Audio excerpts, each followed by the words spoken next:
जय हिंद दोस्तों, I am सपना। वेलकम टू कंपटीशन साला। आज हम भारत की जो जनसंख्या सेंसस है 2011 उसके बारे में कंप्लीट डिस्कशन करेंगे, जो कि यूपी पीसीएस आरओ की जो परीक्षाएं हैं उसमें ये वाला टॉपिक ज़रूर पूछा जाता है और उसमें से ये सब्जेक्ट जो है ज़रूर पूछा जाता है।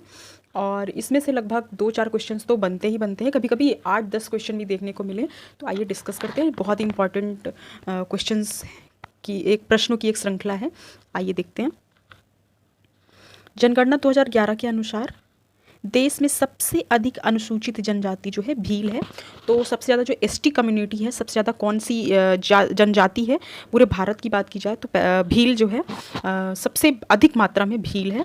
और जनसंख्या 2011 के अनुसार जो है बिहार में महिला साक्षरता दर जो है 51.50% जो है वुमेंस लिटरेसी रेट जो है 51.50% जो है महिला साक्षरता बिहार की है, जो कि बहुत ही कम है। टी माल्थस ने दी माल्थुशियन थ्योरी नामक प्रसिद्ध सिद्धांत को प्रतिपादित किया था जो संबंधित थी। तो जनसंख्या से संबंधित जो है माल्थस ने सिद्धांत दिया था कि वो कैसे ग्रो करती है, अंकगणितीय विधि से ग्रो करती। आइए नेक्स्ट देखते हैं। जनसांख्यिकी लाभांश जो है वो क्या है।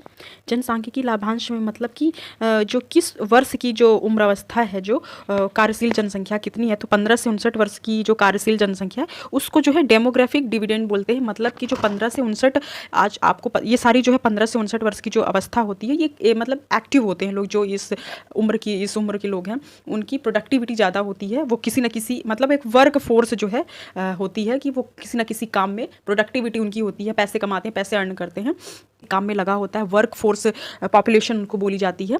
उसमें 60% जो जनसंख्या है भारतीय हैं 15 से 64 वर्ष के बीच में है। और 15 से 34 वर्ष के बीच की जो पॉपुलेशन है भारत की लगभग 35% जो है सबसे अधिक है। 15 से 34 वर्ष की जो अवस्था है वो कितनी यंग यूथ, जो मतलब जिनके अंदर लगभग 42 करोड़ युवा हैं भारत में। और 42 करोड़ युवा मतलब कुछ कर सकने की पोटेंशियल उनमें है। 42 करोड़ युवा, तो अगर वो 42 करोड़ युवा अगर पॉजिटिव कुछ ना कुछ प्रोडक्टिव काम कर रहे हैं, डिपेंडेंसी उनकी किसी अन्य पे नहीं है, तो वो हमारी डेमोग्राफिक डिविडेंड माना जाएगा, जो कि जनसांख्यिकी लाभांश जिसको माना जाता है। वर्क फोर्स ज़्यादा होगी और डिपेंडेंसी नहीं होगी तो वो मतलब डेमोग्राफिक डिविडेंड माना जाता है, जनसांख्यिकी लाभांश। आइए नेक्स्ट देखते हैं। जनसंख्या 2011 के अनुसार भारत में स्त्री साक्षरता की दृष्टि से शीर्ष 5 राज्य जो है, सबसे पहले देखिए केरल, वहाँ पे महिलाओं की शिक्षा कितनी ज़्यादा है, 92.1%। मिजोरम में 89। हमें देखिए टॉप 5 हमें याद रखना है, क्योंकि अगर यूपी पीसीएस आरओ की अगर आप तैयारी कर रहे हैं, परीक्षा की तैयारी कर रहे हैं, तो टॉप 5 तो आपको याद करने मस्ट है। केरल में 92.1%, मिजोरम में 89.3%, गोवा में 84.7%, त्रिपुरा में 82.7%, नागालैंड में 76.1%। देखिए नॉर्थ ईस्ट के स्टेट कितनी अच्छी, वहाँ पे वुमेंस एजुकेशन कितनी ज़्यादा, वुमेंस एम्पावरमेंट वहाँ पे कितनी ज़्यादा है। वुमेंस एम्पावरमेंट का मतलब है कि उनको शिक्षा का अधिकार है, उनको मतलब हायर एजुकेशन तक मतलब उनको वहाँ पे कितनी बढ़िया उनको उपलब्ध कराई जा रही है। लेकिन यहाँ पे स्त्री वुमेंस लिटरेसी की बात हो रही है। तो केरल जो है 92.1%, उसके बाद मिजोरम है, फिर गोवा है, केरल, मिजोरम, गोवा, त्रिपुरा, नागालैंड, ये आपको याद रखने हैं। केरल, मिजोरम, गोवा। वर्ष 2011 की जनगणना के अनुसार भारत के जिस राज्य में स्त्री पुरुष शिक्षा में निम्नतम अंतर है वो मेघालय है। मतलब क्या है कि जैसे मेघालय में स्त्री और पुरुषों की शिक्षा में परसेंटेज में कोई अंतर नहीं है। लिटरेसी रेट जो वहाँ की है, जैसे मान लीजिए 89% जो है वहाँ पे अगर साक्षरता है मेघालय में, तो इसका मतलब 89% जो है स्त्रियाँ भी साक्षर हैं, पुरुष भी साक्षर हैं, वहाँ कोई फ़र्क नहीं है। ठीक, जैसे यूपी में, अपने राजस्थान में, बिहार में कितना फ़र्क है, लगभग 65 पॉइंट समथिंग जो है यूपी में महिला की साक्षरता दर है, पुरुषों की लगभग 74 आई थिंक उससे ज़्यादा ही है। तो बहुत ज़्यादा डिफरेंस है। भारत के राज्यों में सबसे कम घना आबाद जो है, डेंस मतलब सबसे कम डेंस पॉपुलेशन जो है वहाँ पे अरुणाचल प्रदेश में है। भारत की साक्षरता में सर्वाधिक प्रतिशत वृद्धि देखी गई, तो 1991 से लेकर 2001 के बीच में जो है लगभग 12 पॉइंट जो है 62% वहाँ पे जनसंख्या वृद्धि हुई, साक्षरता वृद्धि हुई थी। फिर 2001 से 11 के बीच में लगभग 8.20। देखिए 91 और 2001 के बीच में साक्षरता रेट बढ़ी थी 12.62%, उसके बाद 2001 के 11 के बीच में लगभग 8.20% हो गई। अभी हम इसमें भारत की बात कर रहे हैं, फिर हम यूपी का सेंसस देखेंगे 2011 के। तो अभी पहले इंडिया का देखते हैं। यहाँ पे जनगणना वर्ष है और भारत में जो लिंगानुपात है, सेक्स रेशियो, वो देखते हैं। 1951 में 946 जो है लिंगानुपात था। देखिए उसके बाद कम हुआ, 1971 में 930, 1991 में 927, 2011 में 943।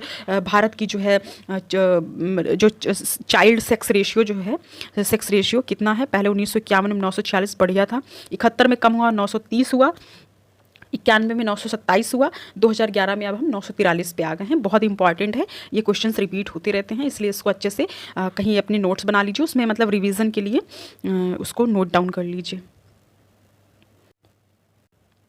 आइए नेक्स्ट देखते हैं। अक्टूबर 2021 में जारी आंकड़ों के अनुसार भारत में वर्तमान शिशु मृत्यु दर लगभग है तो 30 प्रति हज़ार, मतलब 1000 जीवित जो बच्चे जो जन्म लेते हैं उसमें क्या है 30 की मृत्यु हो जाती है। तो वर्तमान में ये आंकड़े याद रखने बहुत इंपॉर्टेंट है, 30 आपको याद रखना, 30 प्रति हज़ार शिशु मृत्यु दर है। हर 1000 जीवित जन्मों में से अपने पहले जन्मदिन से पहले मरने वाले बच्चों की संख्या का अनुपात, मतलब 1 साल के जो है पहले मरने वाली बच्चों की संख्या का अनुपात, जो 1000 बच्चे जन्म लिए हैं उसमें शिशु मृत्यु दर लगभग, पहले जन्म का मतलब 1 साल के पहले अगर किसी बच्चे की मृत्यु हो जा रही है तो वो शिशु मृत्यु कहलाएगी, दर कहलाएगी। मान लीजिए 1000 बच्चे जन्म लिए, उसमें से जो है लगभग, और यहाँ पे भारत में कितनी है तो 30 आपको याद रखना, 30 प्रति हज़ार। 2 अक्टूबर 2021 में जारी आंकड़ों के अनुसार भारत में मृत्यु दर है तो 6.0% जो है मृत्यु दर है। जनगणना 2011 के अनुसार शिशु मृत्यु दर सबसे कम थी तो गोवा और मणिपुर, प्रत्येक में 11। जब गोवा और मणिपुर में जो है मतलब बच्चों की शिशु मृत्यु दर जो है, भारत में मृत्यु दर जो है शिशु मृत्यु दर सबसे कम है, कहाँ पे, गोवा और मणिपुर में। लगभग 11 बच्चों की 1000 में 11 बच्चों की डेथ होती है, सिर्फ गोवा और मणिपुर याद रखिएगा, गोवा मणिपुर में शिशु मृत्यु दर बहुत कम है। भारत में सर्वप्रथम मृत्यु गणना की शुरुआत हुई थी तो कर्नाटक में, ये भी आपको याद रखना है, मान लीजिए पूछ ही लिया जाए तब, तो भारत में सर्वप्रथम मृत्यु गणना की शुरुआत कर्नाटक में हुई थी।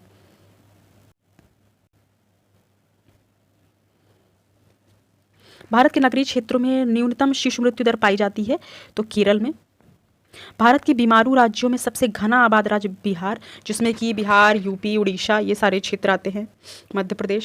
जनगणना 2011 के आंकड़ों के अनुसार भारत में 35 वर्ष की आयु से कम की जनसंख्या लगभग 65.6%। मैंने आपको देखा, मैंने आपको बताया था कि जो है 15 से 34 वर्ष के जो पॉपुलेशन है इंडिया की लगभग 35% है, लेकिन यहाँ पर बात हो रही है कि 35 वर्ष की आयु से कम, मतलब टोटल की बात की जाए तो 65.6% है।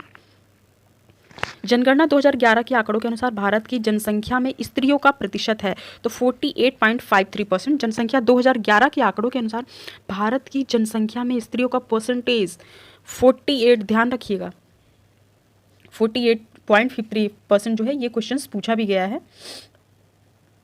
तो कितना हो जाएगा 48.53%। देखिए कितना मतलब कितना ज़्यादा सेक्स रेशियो कितना कम है, बाल लिंगानुपात जो है हमारे यहाँ इंडिया में 943 है, ये आपको याद रखना है, और स्थिति कितनी गंभीर है। इसीलिए गवर्नमेंट ने कितनी सारी स्कीम चलाई है, गृह लक्ष्मी योजना, बेटी बचाओ बेटी पढ़ाओ, ताकि वुमेंस की एम्पावरमेंट होगी तो लोग थोड़ा सा जागरूक होंगे।